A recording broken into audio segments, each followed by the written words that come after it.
Bottoms is from director Emma Seligman, director of the indie hit Shiva Baby, who wrote it along with star Rachel Sennett. Which is pretty surprising considering that it's pretty much the polar opposite of Shiva Baby. That one was a grounded movie that tried to create a sort of uncut gems type stressful feel, while this one is a silly, satirical, almost cartoonish high school movie. One thing out of the way, I was not a fan of Shiva Baby. I gave it 3 stars on Letterboxd. I thought it was okay from a creating stress standpoint, but I thought it was kind of dull from a storytelling standpoint. And even though it's inexplicably labeled as a comedy, I don't think I even laughed once. This is not the case for this one. It's over the top and the humor is rapid fire and in your face. There's no mistaking this one for a drama, and I don't see anybody being bored by this one either. It's about 2 lesbians who start a fight club at their school, which they say is to teach self-defense for women, but it's really just to meet cheerleaders. And the whole thing takes place in an over-the-top satirical world. It has a feeling a little like Sorry to Bother You, or any adult animated satire show. All the high school stereotypes are exaggerated, and supporting characters bluntly say the unsavory implications of their comments out loud. It deals with serious topics about what women and gays face and pokes fun at them, although often in a somewhat un-PC way.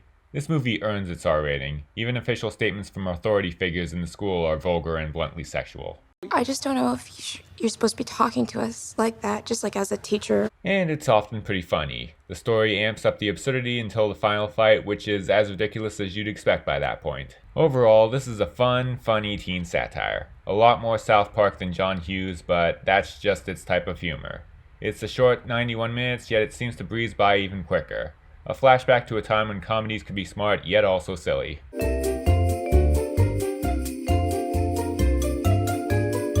Don't make a move. We'll be right back with more Ninja Turtles, only on 4Kids TV. This theater has been equipped with multiple emergency exits. They should be clearly illuminated at all times. In the unlikely event of a fire, please make your way through these exits in a calm and orderly fashion. Thank you. Did you know that urine is sterile? You can drink it. I don't know where that came.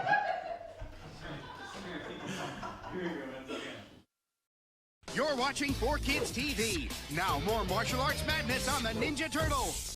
Okay, I really didn't make the connection while choosing these 2 movies that both of them had Ayo Edebiri in a major role. That was entirely a coincidence. Teenage Mutant Ninja Turtles Mutant Mayhem is from director Jeff Rowe, co-director of The Mitchells vs. the Machines, and co-directed by Kyla Spears, a director for Amphibia. Rowe also wrote it along with Seth Rogen, Evan Goldberg, Dan Hernandez, and Benji Sammet, based on a story written by Rogen, Goldberg, Rowe, and Brandon O'Brien.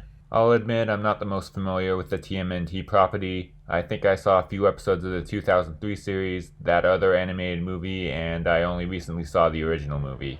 I think for that last one I was a little too old to see that as good. But whatever, with my limited experience, this is the best TMNT movie I've ever seen. A lot of it comes from the visuals. This is yet another one with a Spider-Verse animation. That was a game changer for animation that every company's trying to get in on now. One day they'll make a bad movie with it, but not this time. And the animation might be the best part of it. It's done very well and brings this world to life. And the cast also helps with that. It has an all-star cast except for the main characters. The Teenage Mutant Ninja Turtles are actually teenage this time, and so they sound more like their age. And April O'Neil is played by Ayo Edebiri, who I don't know how old she is, but she played a teenager in our last movie, so she's probably close enough.